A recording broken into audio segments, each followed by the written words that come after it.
Hello Aries, Sun, Moon, Rising, and Venus signs. Kamusta kayo? Sana po ay nasa mabuti kayong kalagayan. Welcome back po sa Star Tarot. Kung bago kayo rito, welcome din kayo. Thank you sa inyong support. I truly appreciate it. God bless you all po. Una mensahe po ninyo ay perseverance. You may feel like you are getting nowhere, but there are wonderful changes ahead. So don't give up. Okay? Just keep on track. Keep on what you are doing, no? Kasi pasasaan ba at mararating mo rin yung goal ninyo. Mararating mo din yung minimithi ninyong marating. Okay? So, don't give up. Love life, affairs of the heart could cause future problems, but take heart as difficult situations will be resolved by a good decision this week. Ayan. So, ano lang kayo, be optimistic. Laging be optimistic. Okay? Lalo na ngayon pagdating sa love life, there may be decisions na magagawa na ninyo ngayon, no? Na maiiwasan na ninyo magkaroon ng mas marami pang problema or mararesolve na yan, ano? Pagagawa na ninyo yan ng paraan sa ngayon. Kung ano man yung mga situations na siguro may mga rough patch na pinagdadaanan kayo pagdating sa inyong love life, no? Pero ngayon, pag-isipan mabuti, no? This is like a warning para sa inyo. Na pag-isipan na ninyong mabuti ngayon before you make any further decisions. Pag-isipan na mabuti sa ngayon para maiwasan na magkaroon pa ng mas marami pang problema in the future. We have signs, the future or your future positive direction will reveal itself. Any doubts and confusions will soon disappear. Ayan. So, merong mga signs, no, na pinapadala sa inyo ang Divine Universe at yan ay makakagabay or makakatulong sa inyo siguro para sa inyong pagdedesisyon, no, na maging maayos, mas mabuti. Kung ano man yung mga hindi ninyo naiintindihan, maaring yan ay sa pamamaraan ng mga signs na yan na parating sa inyo, yan ang magbibigay ng linaw, no? Kaya pay attention to the signs.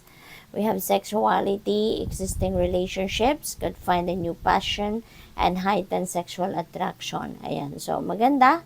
So, maganda kasi siguro dito nga, 'di ba, sa love life, baka ito yung kulang ninyo, no? May you need to put more time and effort into your relationship. Ibalik ninyo yung passion, ibalik ninyo yung kumbaga reignite the fire between you and your person, yung ganon. For singles naman, there are opportunities for marriage. Maaaring ang iba sa inyo dito baka makatanggap na ng proposal or baka ang iba magpo-propose na, yung ganon.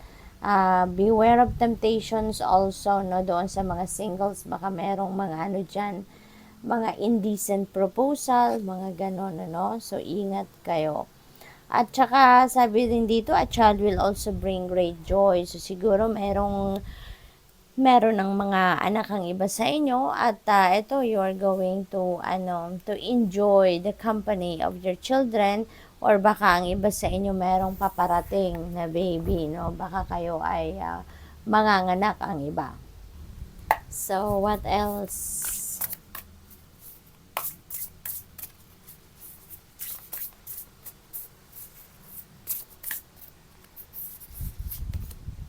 We have the sun, napakaganda. Give yourself permission to experience joy. Deserve naman ninyo yan. Deserve nating lahat, 'di ba? Nai-enjoy ang buhay. So ngayon, there are beautiful situations na nandiyan dyan siguro paparating sa inyo. Kaya i-enjoy ninyo ang bawat minuto na nandiyan dyan ang oportunidad para kayo'y maging masaya. Okay? Maaring meron na dito mga baka may mga miraculous moments, no, na paparating. Meron kayong mga magagandang experience dito, mga bagay na siguro ine-expect ninyong mangyari, baka yan ay talagang mangyayari. Mga inaasahan ninyong dumating na mga sitwasyon ay maaring yan talaga ay may experience ninyo, kaya kayo magiging extrang masaya. We have Nine of Pentacles. Ayan. So, take a pause and savor the results of your success. Kaya pala kayo ay maging masayang masaya.